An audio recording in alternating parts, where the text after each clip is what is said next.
Thank you very much, Mr. Kondrashov, for organizing this event. It is always interesting to hear the Mr. President's views on many issues. We have been doing this for 3 years now, and it is always a very interesting experience. Thank you. Mr. Putin, yesterday, hundreds of drones were launched by Ukraine toward Russia. Some hit a nearby naval base, some hit a warehouse. And we saw a cloud of smoke over St. Petersburg, your hometown. Operations at Pulkovo Airport were also disrupted.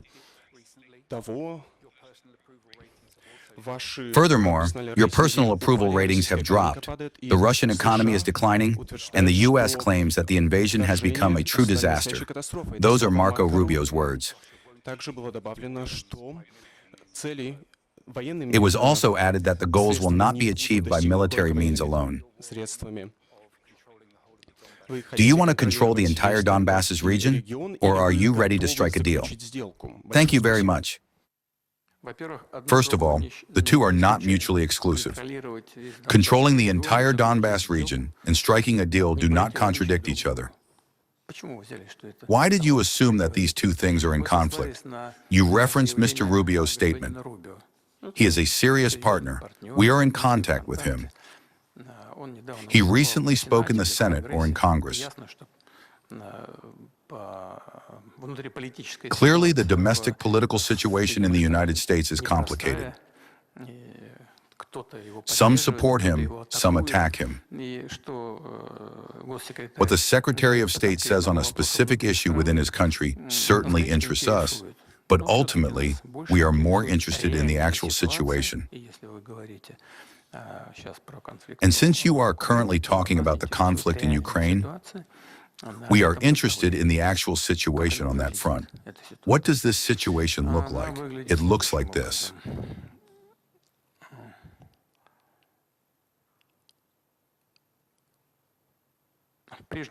First of all, and this is something that must be noted, Russian troops are advancing along the entire line of military contact.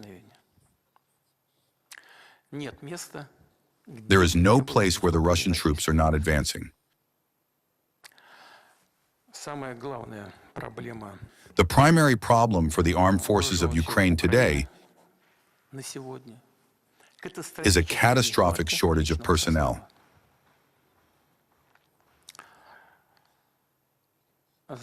Recently, the strength of the armed forces of Ukraine has decreased by 100,000 people.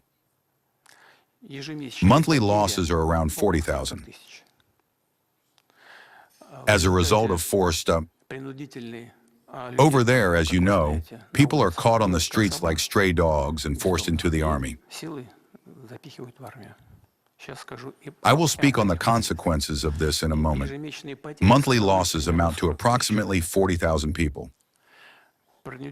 Forced mobilization yields about 15,000 to 16,000 a month, and roughly 14,000 or so return from hospitals after being wounded.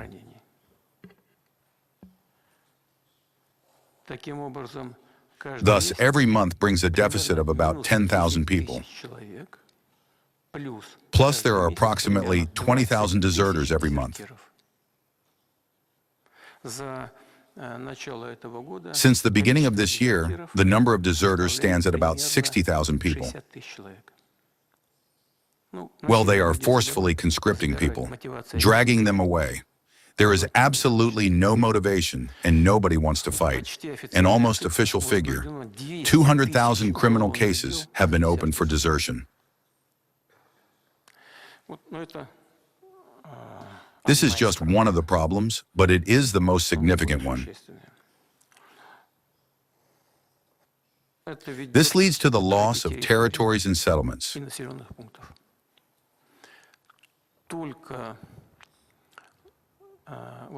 Just recently, I won't name the exact number of settlements right now because I am afraid of misspeaking.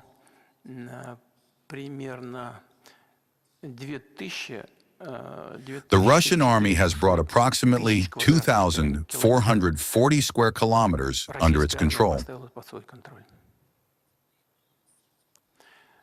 The advance is happening, as I already said, every single day. At the present moment, regarding your question about Donbass, the Russian army, the Russian Federation, has taken complete control of the Lugansk People's Republic, 100%, and has brought over 85% of the territory of the Donetsk People's Republic, the DPR, under its control. Until quite recently, Ukraine controlled about 25%, but now it is less than 15%, along with 80% of the territory of the Zaporozhye region. And this process continues on a daily basis.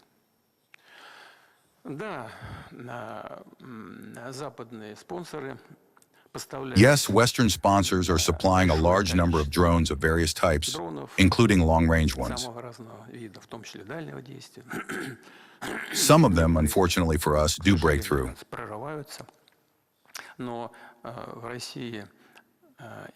However, Russia has an air defense system. Yes, we need to improve it. Yes, we need to strengthen it, and we will do so. But Ukraine doesn't have such a system at all. They just have certain isolated elements, but not a system. There are Patriots and other systems, which are also catastrophically lacking. But a system as such does not exist. Nor do strike systems exist like the ones the Russian Federation possesses. I am referring to hypersonic missiles and cruise missiles, whether sea, air, or land-based. And there is something else, which is the most important thing.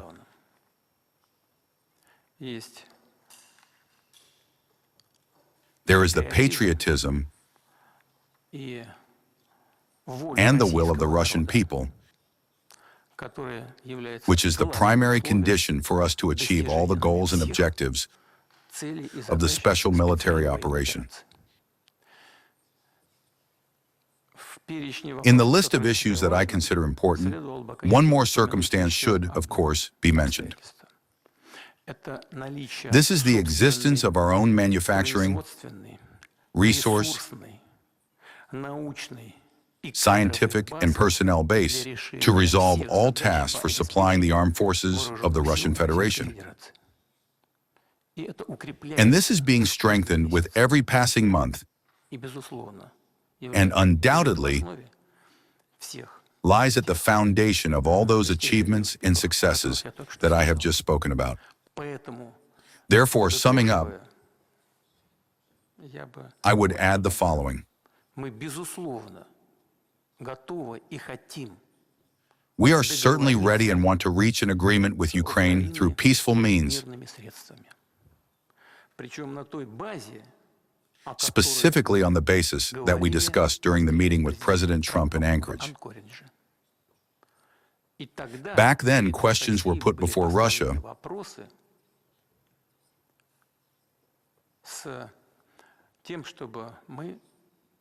so that we could make certain compromises.